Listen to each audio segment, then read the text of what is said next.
super excited today to have a friend and colleague in the area of women's health, Dyck, with us. We are in her brand new Red Deer Nutrition, or RD Nutrition. RD Nutrition, yeah. RD Nutrition space. I'm going to turn it over to her right away and just say welcome. Thanks for coming. Thank you. And why don't you tell us a little bit about yourself and your business and your family? Okay, that's a lot of questions. I know. You might have to remind me. Okay, sure. Okay, so my name's Autumn. I'm a registered dietitian. I've been doing private practice now for 3 years, with babies in between there. So it's been a long but short journey to owning a storefront.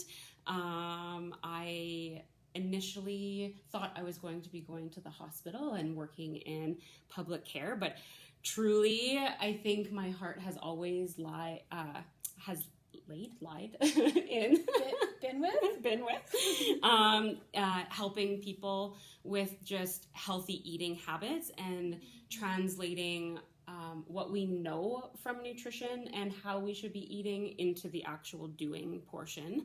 And that's usually preventative care instead of reactive care, which is hospital care. And so my first baby was a surprise, and that's actually the reason why I ended up doing my dream job, because I realized that I didn't want to actually work in the hospital anymore. And being able to own my own business, do private practice, gave me the opportunity to be a mom, work and do what I love outside of the home, as well as do what I love inside of the home. So started out doing very casual one-on-ones, and now I have 2 kids at home and I own my own storefront. And so we do one-on-one counseling, as well as to put the doing into the knowing. I have a kitchen, and I can't always have people come into my own kitchen because I have 2 kids, and it's a disaster always. And so, hashtag mom life. Yeah, hashtag who's gonna clean this up? Yes, for sure.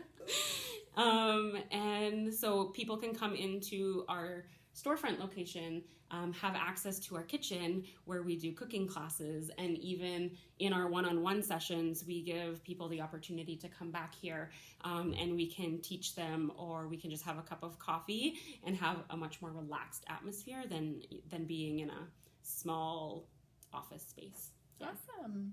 So how old's your daughter? My daughter, she's just over 3. And your second?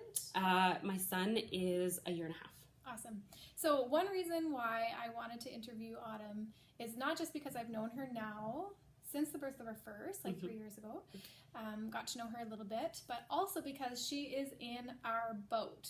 So she gets it, she is living it, and the other reason is because she's just very good at what she does. I've spoken to her on a number of occasions, heard her speak on different topics, and know that the counsel she gives, the advice she gives, and that she's going to give you today is sound, it's highly evidence-based, and it's also very realistic, which is what I love. So, first off, I just want to ask, what is the difference between a registered dietitian and a nutritionist? So this is a really good question. I usually ask this up front at all of my workshops because we do need to do advocacy within our own profession. Dietitians used to be looked at as just in the hospital, and now we're not. We're in private practice and doing lots of other things. And so we have to compete against people who are calling themselves nutritionists. Right. But the best part about living in Alberta, we are the first province, so within our borders, no one can call themselves a nutritionist unless they are a registered dietitian. Awesome. And so a registered dietitian has gone to school for 4 years. We have a science degree in nutrition, and we also have a 1-year internship. So we've been in public health, we've done hospital care, so clinical, food services, and what was my last one? Introduction to Clinical. So that's Right. kind of the same thing. Anyway, so yeah, we have lots of practical hours as well as the nutritional sciences to back us up. Super. Love that. So the biggest area that we are going to speak about today in this interview is the postpartum mother. So I've been there. Yes, me too. And I remember keenly what it felt like to be in this season of, for me, I felt very depleted. And I think there was probably a few different reasons why. But I'd love to speak to you today, Autumn, just about the nutritional aspect of the postpartum mother. So first question. I guess just trying to sift through a little bit. Lots of opinions out there on what people should be doing or shouldn't be doing after they have a baby as far as food goes. Okay. I'm going to get you just to kind of give me your basics, what does every postpartum mother need to know about nutrition? So it's a big topic. So I'll try to see if I can work some information in here.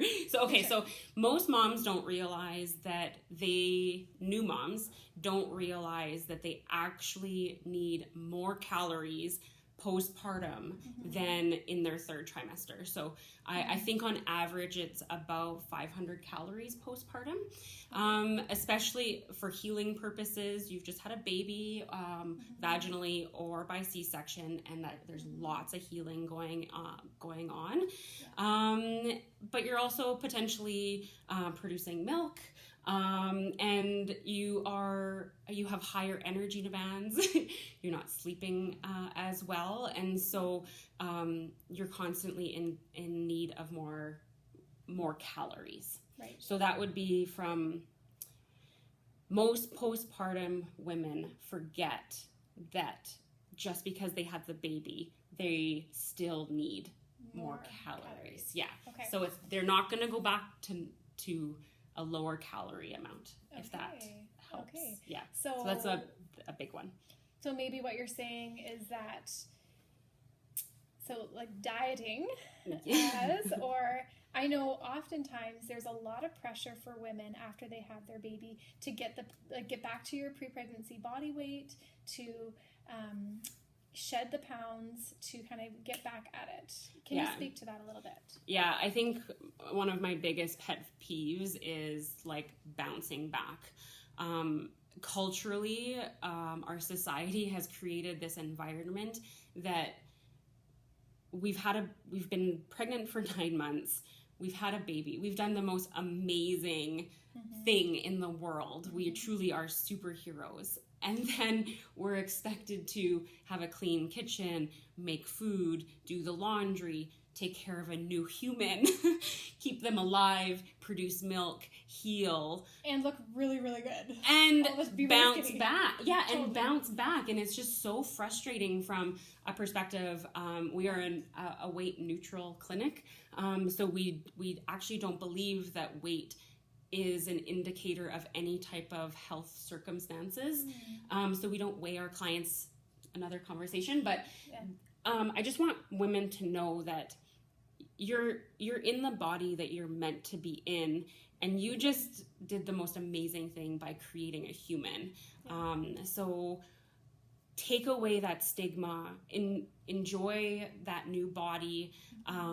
It's okay to have stretch marks. It's okay to feel blubbery and soft, but you're strong because you're taking care of a baby. So those are the things that I want women to really appreciate, instead of automatically going back to, well, I need to bounce back, so I should be on a diet.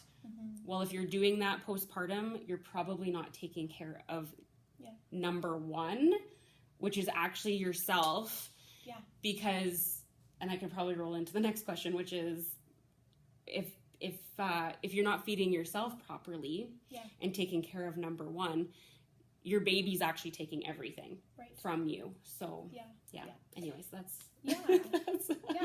I think that's great counsel. I think we don't always think of maybe food as a way to take care of ourselves. Totally.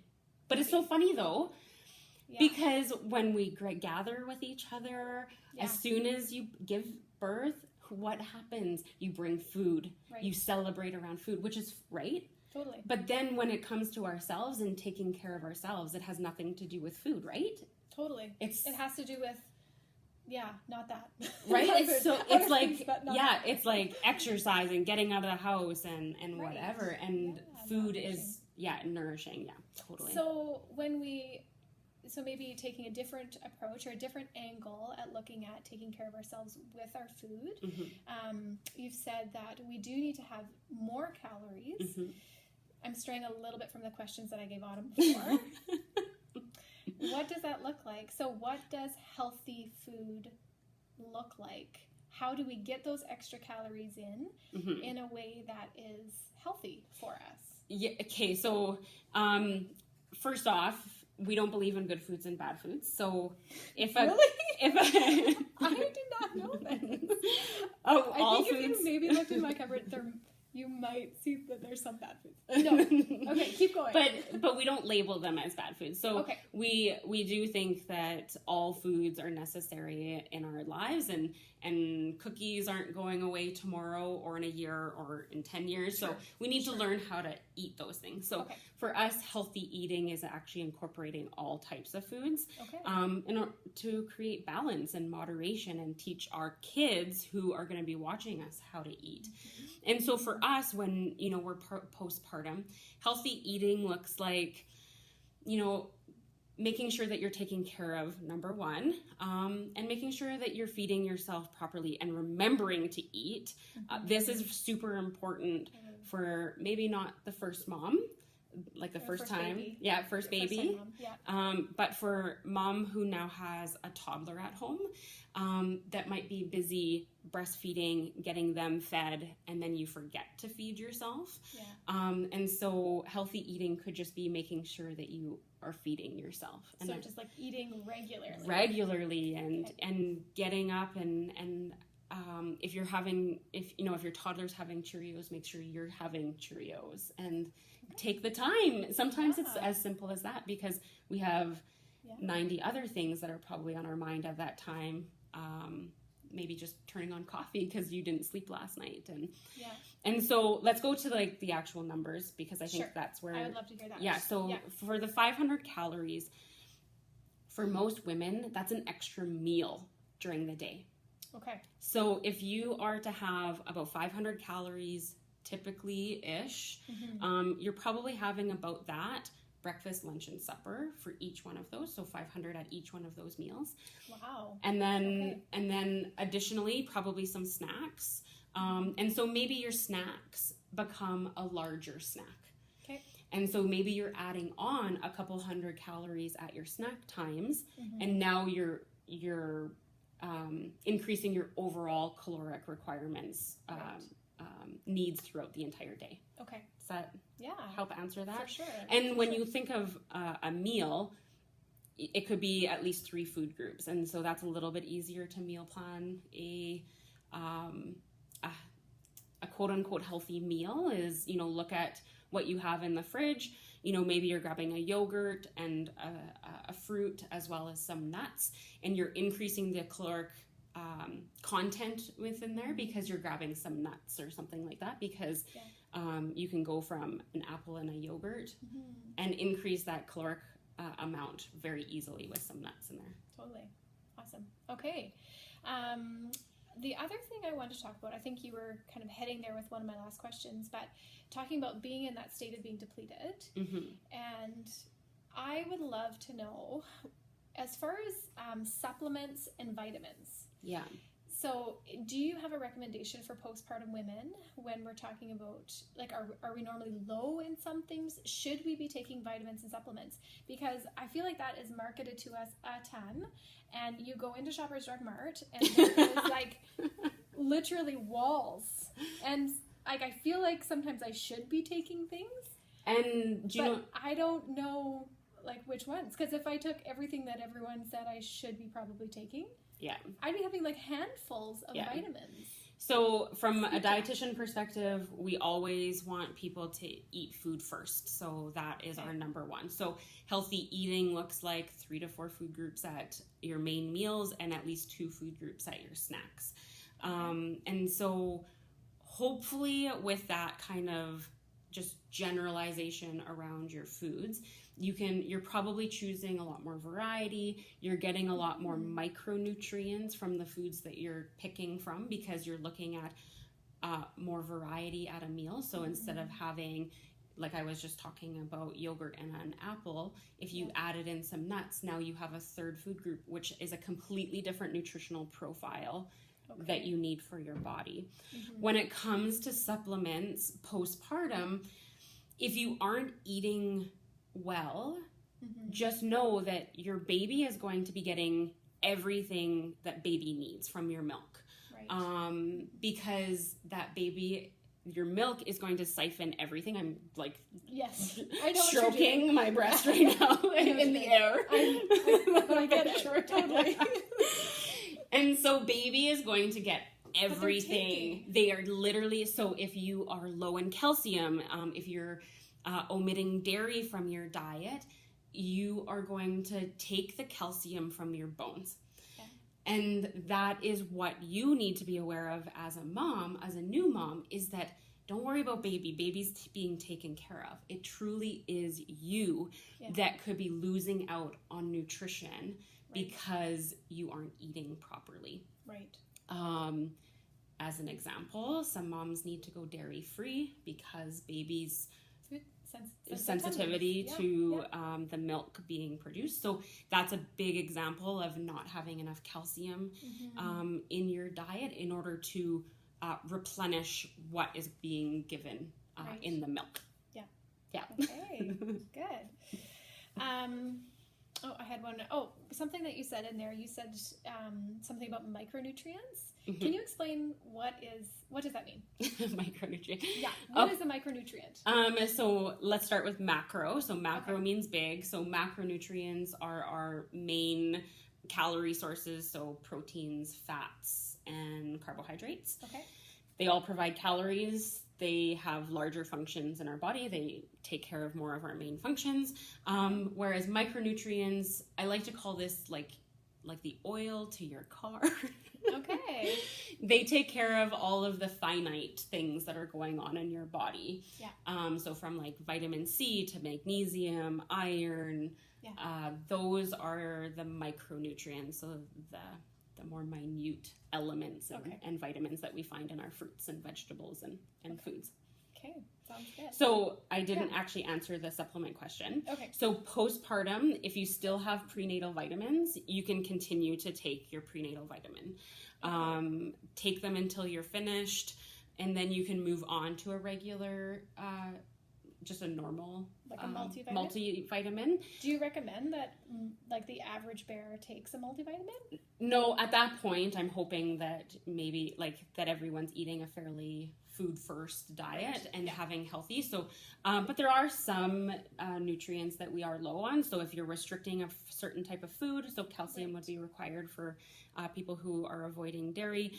Omega-3s, if you're not getting enough DHA, EPA, fish, if you don't incorporate flax or chia, that kind of stuff, in order to get the amount of omegas that we need in a day. Those would be the recommendations that we would make. Oh, and vitamin D. How could I forget about vitamin D? Vitamin D. Okay. Vitamin D is super important. Okay. Good tips. Yeah. Thanks, Autumn. If there was one number one tip that you could speak into or over the mom who is watching with her ponytail up here, no makeup, her sweats or yoga pants, her baggy t-shirt, who's exhausted, there is Lego literally strewn over the floor, she can barely find her kitchen because there are so many dishes. Yeah. Like this is the mom that needs a hand. Can you give, like, what would be one or two things, like practical, tangible counsel that you could give this mom about nutrition or healthy eating? Like, what does that look like? How does that happen? What can you say? And this isn't a mom that might just be postpartum. This is Oh my goodness. 3 weeks. This is 6 months. This 4 is years. 4 years. Yeah. This is all moms because we're all postpartum. And so, first of all, this is my first time I put makeup on this week. Yeah, girl. I have 2 sick kids at home, so it does not just go by the wayside, no matter what age range we're talking about. What we see the most is moms that need a hand. Right. And so not being afraid to ask for support. My mom is at home right now helping with my kids so that I could be doing this today because I needed the support. I need to still work, and she is willing to step in for me. She also made us a meal on Monday so that I could just be with my kids and hold them on the couch. And so just every single person, you'd be lying to say that you've never dealt with this situation. For sure. So ask for help. From our perspective, we would love it if women would just be a little bit more planned. I know that might sound a little bit harder, but so what does that look like? For us, that is, instead of creating 1 or 2 freezer meals, we want you to start thinking about making multiple freezer meals. Yeah. And that could still be sometimes that you're grabbing prepared foods from the stores. Yeah.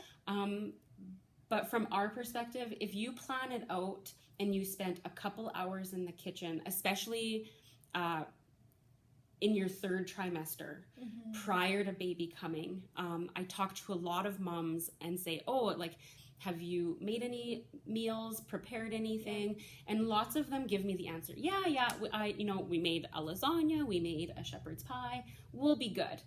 Yeah.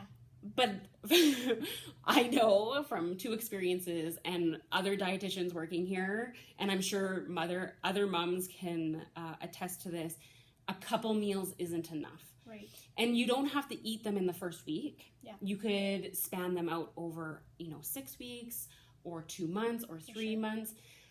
But being able to be slightly more prepared for those days where you're exhausted, your baby needs you, and you don't want to get off the couch and do anything else, it's easy to throw something in the oven. So I know that can seem very daunting at the very beginning, but if you did this every couple months...